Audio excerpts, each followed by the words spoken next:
Bayern star footballer Jamal Musiala suffered a serious left leg injury on this play earlier today at the Club World Cup. And in this video, we'll take a look at the injury mechanism, talk about what I think happened here, and the implications it could have on his career going forward.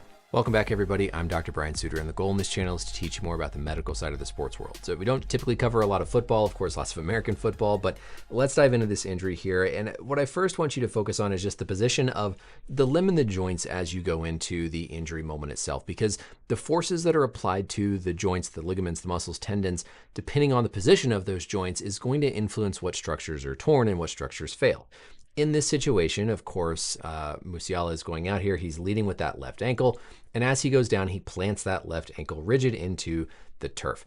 This is going to cause that foot and ankle to be stuck and rigid so that any force coming upon the leg from the outside or the top, there's not going to be any ability of that ankle to move or to play or to just twist to the side because of all that locked position, specifically with him being dorsiflexed. So going on to another couple of frames here, as he advances forward, that tibia is going to go forward over his foot, and that's going to bring his ankle into a dorsiflex position, meaning the toes are pulled up towards the ankle.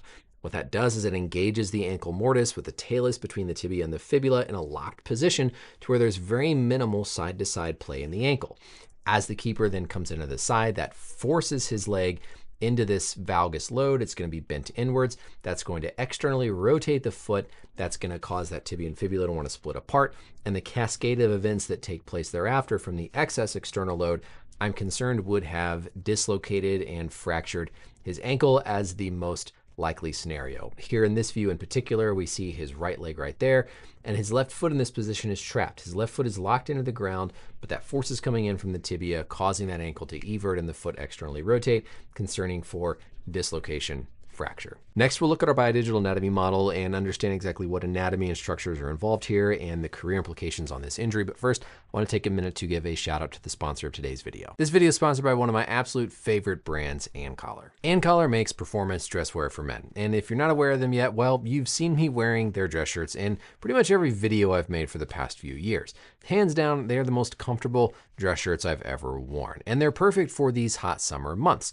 I love the material. It's this really nice athletic wear, sort of stretchy, lightweight fabric that's very wrinkle resistant and also stain repellent. I don't have to worry about wrinkles after they come out of the wash. I can simply hang them up to dry and never have to iron a thing. So if you're tired of uncomfortable dress shirts, then head over to ancollar.com and use my code Dr10 to get 10% off your purchase. While you're there, check out their other great lineup of everything like polo shirts, short sleeve shirts, ties, pants, socks, and even shoes. Everything you need to fill out your wardrobe with some of the most comfortable dress wear you've ever tried. Their shirts are also really durable, which is a nice point. Now that I've been wearing them for so many years, I've seen just how well they hold up over time and don't lose any of those great characteristics that make them my favorite dress wear. So if you want to step up your wardrobe game with some affordable, fantastic quality dress wear, then check out AnCollar today. Again, promo code Dr10 to get 10% off your purchase. Thanks again to AnCollar for sponsoring today's video, and let's get back to our learning. So when we look straight on at a left ankle here, we're going to have the tibia, the shin bone, and then the fibula,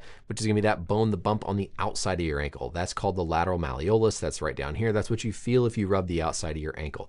The ankle mortise is then going to be this part of the ankle joint. So that's going to be where the tibia and the fibula come together around the talus. The talus is kind of that main bone in the foot making up the ankle joint, and then the tibia and the fibula rotate back and forth on top of it, kind of like a hinge joint.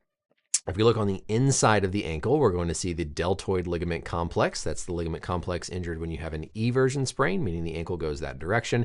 And if we rotate through to the outside, we're going to have the typical ligaments that are injured with a traditional low ankle sprain. We'll hide some of these tendon sheaths, and then we're going to see those three ligaments: the ATFL, anterior talofibular ligament, the CFL, the calcaneofibular ligament, and then the PTFL on the backside. Your high ankle ligament, or the syndesmosis, is extremely important. It runs here between the tibia and the fibula, and it helps to maintain that integrity, that stability of keeping that ankle mortise nice and intact.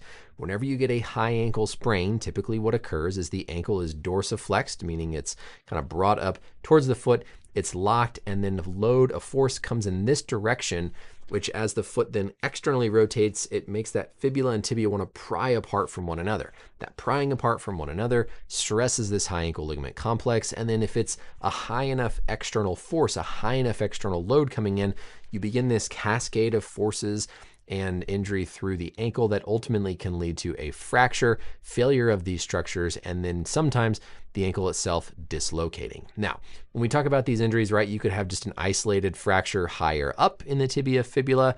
You can also have it involved down lower where the fibula, the tibia are injured down here, and you get an actual dislocation and a break of the joint. So it's hard to know from just the replay if we're talking about just an injury to the tibial shaft higher up, or if we're dealing with more the ankle joint, but I would be concerned that we're dealing more of with the ankle joint itself. So now if you keep all that anatomy in mind and you think of that position where you've got your talus bone right here, you've got your tibia and your fibula anchored around the talus, making up the ankle joint. When you dorsiflect, you engage that ankle more as you lock it in place. So that load is going to come in from the outside. It's going to cause eversion, external rotation of that ankle. And in some cases, right, it depends on exactly where the force comes through, whether this is going to be just a fracture dislocation. But based on what we saw when he kind of rolled over to the side, I would ultimately be worried about fracture dislocation. If in a position like this, the foot is not completely anchored on the ground, then what will happen is the leg will just get swung over, you're gonna get caught up, you might twist your knee, but when that ankle gets planted and fixed into the ground, there's nowhere for that force to dissipate through, and all that energy is gonna get transferred through the bone, through the joint, causing the ligaments to fail, and then subsequently the bony anatomy that's gonna constrain the joint further, leading to the fracture. On-field management for something like this, the first step is going to be to reduce the fracture, reduce the dislocation, try to maintain, restore that initial integrity of the alignment of the bones and of the joint itself. The other thing we can't see when these players are wearing socks is whether this was an open injury or a closed injury. An open injury means the bone broke through the skin. You're going to have a much higher risk of infection, increases that level of severity and potential complication, versus if the skin integrity is maintained, that's a closed fracture. Another term for an open fracture is a compound fracture. After everything is nice and stabilized, they're going to get them off for imaging, x-rays, evaluate all those structures, get the joint back in place if it needs to be done, and then you're going to treat the fracture, the dislocation. You're going to do surgery to get everything back in proper position and stabilized, and then obviously rehab. This is something that I would anticipate is going to have an impact on his upcoming club season for Bayern. The other concern about these is not so much career-threatening nature, but the career impact, because what we see on the replay is the bone, we see the joint, but we don't see the ligaments, we don't see the tendon, we don't see the cartilage. And those other structures, damage to them is what going to have recurrent pain, recurrent swelling, difficulties with instability. It's relatively pretty easy to get the joint back in place, fix the bones. But what can be harder is those subtle changes to the underlying cartilage in the joint, the ligamentous structures.